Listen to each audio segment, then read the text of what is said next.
Assalamualaikum warahmatullahi wabarakatuh. Kami dari kelompok 8 yang terdiri dari Muhammad Ali Fikri, saya sendiri Rafli Mahendra Putra, Meliana Adining Tias, dan juga Rizky Dwi Anggraini. Di sini kami akan menyampaikan tentang materi berupa dasar manajemen. Yang pertama, fungsi manajemen. Yang kedua, peranan dan keterampilan manajemen. Yang ketiga, keahlian manajerial. Berikut materi yang ingin disampaikan oleh kita. Terima kasih. Baik, Assalamualaikum warahmatullahi wabarakatuh. Menuju ke materi selanjutnya yaitu fungsi manajemen. Di sini fungsi manajemen sendiri ada 4, yaitu yang pertama planning atau perencanaan, yang kedua organizing atau pengorganisasian, yang ketiga actuating atau directing yaitu pengarahan, dan yang terakhir yaitu controlling atau pengendalian. Yang pertama, planning atau perencanaan. Planning atau perencanaan merupakan salah satu fungsi manajemen untuk membahas rencana atau strategi yang akan ditempuh oleh organisasi untuk mencapai tujuannya. Dan yang kedua, yaitu organizing atau pengorganisasian, merupakan salah satu fungsi manajemen untuk mendelegasikan tugas-tugasnya kepada setiap anggota organisasi atau perusahaan sesuai dengan porsi masing-masing dan keahlian masing-masing demi tercapainya tujuan perusahaan atau organisasi. Dan yang ketiga yaitu actuating atau directing, merupakan pengarahan, yaitu salah satu fungsi manajemen untuk mengarahkan segala tindakan atau kegiatan para anggota organisasi agar lebih terarah menuju ke pencapaian tujuan organisasi dan perusahaan. Yang terakhir yaitu controlling atau pengendalian, merupakan salah satu fungsi manajemen yang digunakan untuk mengevaluasi dan menilai hasil kinerja yang selama ini dilakukan oleh para anggota organisasi sesuai dengan standar yang telah ditentukan.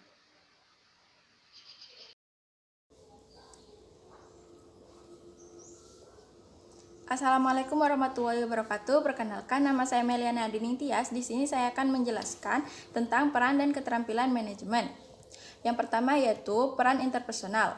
Peran interpersonal yaitu hubungan antara manajer dengan orang-orang yang ada di sekelilingnya, meliputi 1. Figurehead atau pemimpin simbol, sebagai simbol dalam acara-acara perusahaan. Yang kedua, leader atau pemimpin, menjadi pemimpin yang memberi motivasi para karyawan. Yang ketiga, liaison atau penghubung, menjadi penghubung dengan pihak internal maupun eksternal. Peran yang kedua yaitu peran informasi. Peran dalam mengatur informasi yang dimiliki baik berasal dari dalam maupun dari luar organisasi, meliputi yang pertama, monitor atau pemantau, mengawasi, memantau, mengikuti, mengumpulkan, dan merekam kejadian atau peristiwa yang terjadi, baik didapat secara langsung maupun tidak langsung. Yang kedua, diseminator atau penyebar, menyebar informasi yang didapat kepada orang-orang yang ada dalam organisasi. Yang ketiga yaitu spokesperson atau juru bicara, mewakili unit yang dipimpinnya kepada pihak luar. Peran yang ketiga adalah peran pengambil keputusan. Peran ini adalah membuat keputusan baik yang ditentukan sendiri maupun yang dihasilkan bersama pihak lain. Yang pertama yaitu entrepreneur atau kewirausahaan, membuat ide dan kreasi yang kreatif dan inovatif untuk meningkatkan kinerja unit kerjanya. Yang kedua, disturbance atau handler atau penyelesaian permasalahan, mencari jalan keluar dan solusi terbaik dari setiap persoalan yang timbul. Yang ketiga, research allocator atau pengalokasi sumber daya, menentukan siapa yang menerima sumber daya serta besar sumber dayanya. Yang keempat, negosiator, melakukan negosiasi dengan pihak dalam dan luar untuk kepentingan unit kerja atau perusahaan. Selanjutnya, yaitu keterampilan manajemen. Menurut Robert L. Katz pada tahun 1970-an mengemukakan bahwa dibutuhkan minimal 3 keterampilan dasar. Keterampilan dasar tersebut yaitu yang pertama, konseptual atau conceptual skill, konsep, ide, dan gagasan demi kemajuan organisasi. Gagasan atau ide serta konsep tersebut kemudian harus dijabarkan menjadi suatu rencana kegiatan untuk mewujudkan gagasan atau konsepnya itu. Yang kedua, keterampilan berhubungan dengan orang lain atau humanity skill. Selain kemampuan konsepsional tadi, kita juga perlu dilengkapi dengan keterampilan berkomunikasi atau keterampilan berhubungan dengan orang lain, yang disebut juga dengan 7 keterampilan kemanusiaan. Yang ketiga yaitu keterampilan teknis atau technical skill. Keterampilan ini pada umumnya merupakan bekal pada tingkat yang lebih rendah. Keterampilan teknis ini merupakan kemampuan untuk menjalankan suatu pekerjaan tertentu, misalnya menggunakan program komputer, memperbaiki mesin, membuat kursi, akuntansi, dan lain-lain. Assalamualaikum warahmatullahi wabarakatuh. Selanjutnya saya akan menjelaskan tentang keahlian manajerial. Pengertian manajerial sendiri adalah sebuah ilmu dalam mengatur segala sesuatunya dengan benar. Jadi keahlian manajerial adalah keahlian dalam mengatur segala sesuatunya dengan baik dan benar.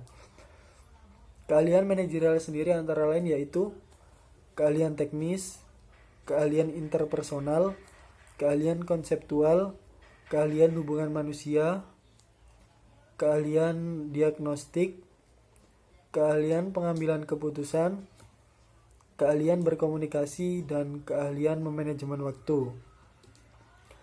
Di sini saya akan menjelaskan tentang keahlian manajerial secara mendasar. Ada 3 yaitu 1. Keahlian teknis, yang kedua ada keahlian interpersonal, dan yang ketiga ada keahlian konseptual. Yang pertama yaitu keahlian teknis. Keahlian teknis yaitu kemampuan manusia dalam menggunakan pengetahuan di bidang-bidang yang khusus, seperti ahli bedah, akuntan, dan lain-lain. Yang kedua yaitu keahlian interpersonal.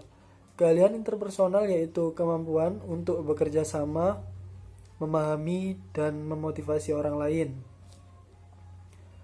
Dan yang ketiga yaitu keahlian konseptual, yaitu kemampuan dalam mengkoordinasikan suatu aktivitas organisasinya yang sedang berjalan. Contohnya yaitu manajer harus bisa mengetahui peran kerja departemen lain, seperti departemen keuangan, departemen pemasaran, marketing, dan lain-lain. Terima kasih dari kami. Kurang lebihnya mohon maaf yang sebesar-besarnya. Wassalamualaikum warahmatullahi wabarakatuh.